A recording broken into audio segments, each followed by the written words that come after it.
Today we'll be reading from Deuteronomy 4, verses 5 through 7.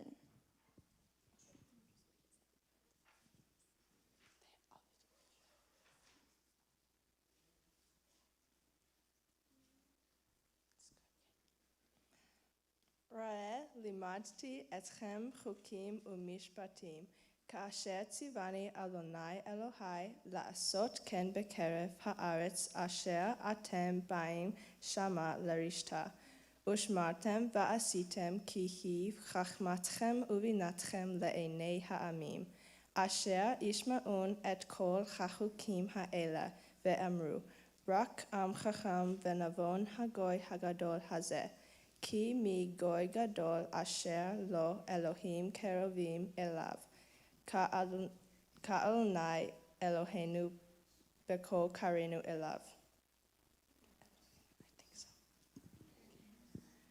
Excellent job, Livia.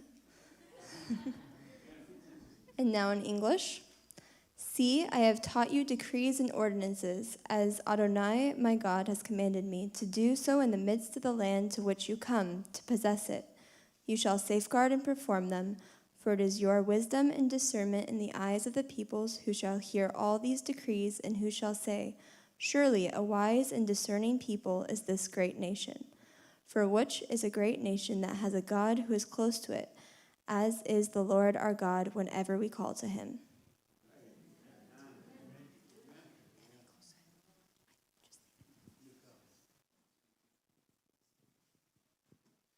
ברוך אתה אדוני אלוהינו מלך העולם אשר הראה לנו רחמים בישוע ונתן לנו ברית חדשה. ברוך אתה אדוני נותן המשיח. Amen.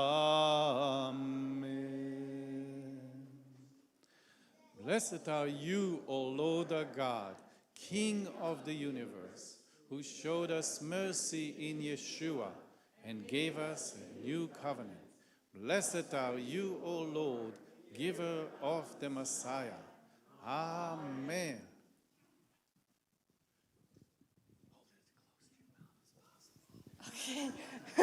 Okay, we'll figure this out. You may be seated, yeah. Am I supposed to introduce myself? Yes? Okay, hello, I'm Livia. I've been here my whole life, and my parents are Christina and Bob Davison, the worship leaders, or some of them. Yeah, and I read from Deuteronomy 4, verses 5 through 7, yeah. Deuteronomy is basically a summary of the Israelites wandering through the wilderness. For some context here, Moses is 120 years old. I honestly don't know how he was walking. That seems pretty old. All of the Israelites are right across the Jordan River from the Promised Land. Moses is recalling God's faithfulness through their history and reminds them of their covenant promise with the Lord. He tells them that the obedience to God is life, blessing, health, and prosperity, and disobedience is death, cursing, and disease. In this portion, Moses warns them not to fall into idolatry, such as not making carved images in any form or figure, male or female, or any animals like birds or fish, or any creatures of the sky. He also warns them against worshiping the sun, the moon, the stars, or any hosts of heaven. Then he goes on to reviewing the 10 Commandments to make sure that they remember to live by them. Moses is basically emphasizing to the people again and again how important it is to keep God's commandments. It will be their wisdom. This leads up to my main part of the message. Observing God's law is our wisdom. People search for knowledge and wisdom truth all the time. In Psalms 111:10, it says, "The fear of God is the beginning of wisdom." Also in Ecclesiastes chapter 12, verse 13, it says, "Fear God and keep his commandments, for this is man's all." Going back to my passage, Deuteronomy 4, verse 5, Moses says, "See, I have taught you decrees and laws as the Lord my God commanded me, so that you may follow them in the land you are entering to take possession of it. Therefore, be careful to observe them, for this is your wisdom and your understanding in the sight of the peoples." This is literally Moses reminding the Israelites what God has told them to do, reminding them of the story that has happened to their fathers and mothers. This is him telling them, God is commanding you to follow these rules. You should probably listen to them.